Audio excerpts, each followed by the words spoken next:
So, how was your first moments meeting Paul Hayman? I met Paul before I was signed guy. I had expressed interest while I was in college to promote shows because ECW at the time that I was in college, which was 91 to 95 or so, they just start running toward the latter part of that time I just mentioned. And they were doing small buildings, and I had found a high school that wanted to do a show. And they put me, first I started working with Todd Gordon on it. And, Paul gave us a lineup and everything. But the funny part is I had never met Paul. I was a ringside photographer and doing I did some of the early fan cams and stuff like that. I also wrote for the program, but Paul and I had actually never spoke. I was working more through Gabe with all that. And so when the show got a date and the show got a card, Paul called me in college in my college apartment. And it was a very surreal moment because, again, hadn't met the guy. Just he called me, and we had a great conversation. I mean, we talked for probably close to 2 hours, first conversation, just about my love for the business, and he was familiar with who I was in terms of writing and stuff like that, but just didn't know me. So I told him, I said, the next show I'll come up and properly introduce myself, which was at Kennett Square. And that's what I did. We had a great interaction from the start.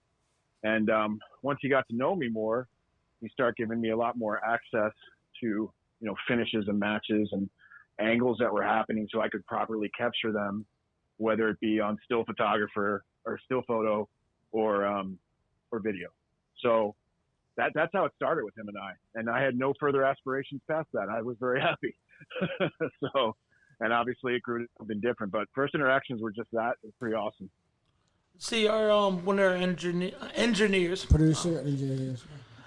His mom drove a lot of ECW wrestlers around. Do you remember Mo or Maureen? Oh, Clark? of course. Yep.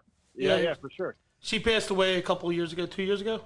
It'd be 3 years and 16 days. Yeah, 3 years So now. her son George is one of our producers and engineers here with us.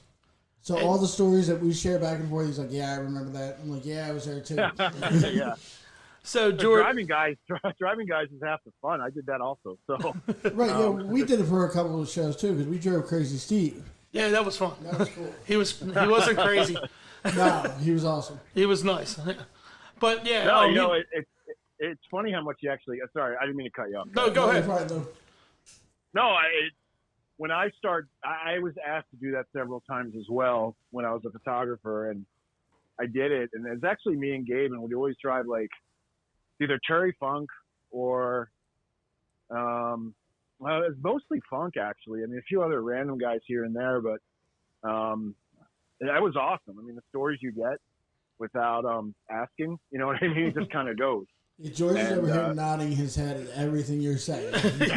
He's nodding like. I got paid to go pick up Teddy Hart one day, and that was fun. And I'm like, so it's kind of awkward. You want to talk about anything? And then he goes, I hate Matt Hardy's gimmick, and I'm like, oh.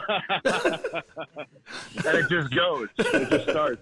Run with it. No, I spent some time with Fonzie actually, and Luna when she was in, Terry. Arn when he was in for 2 shows, and then eventually we worked together in WWE. But still, it's good. It's a good experience, and everybody talks about that when you're actually in the business and performing per se, or as a talent, and you're all driving together. That's where a lot of knowledge is shared. And when I was in the business as a performer, and you start traveling with the boys, and I went through, my main guys were obviously the Dudleys, but then it was Dreamer and Carino and CW. There's a lot of road stories, a lot of fun, but you get so much knowledge there. Oh, big time.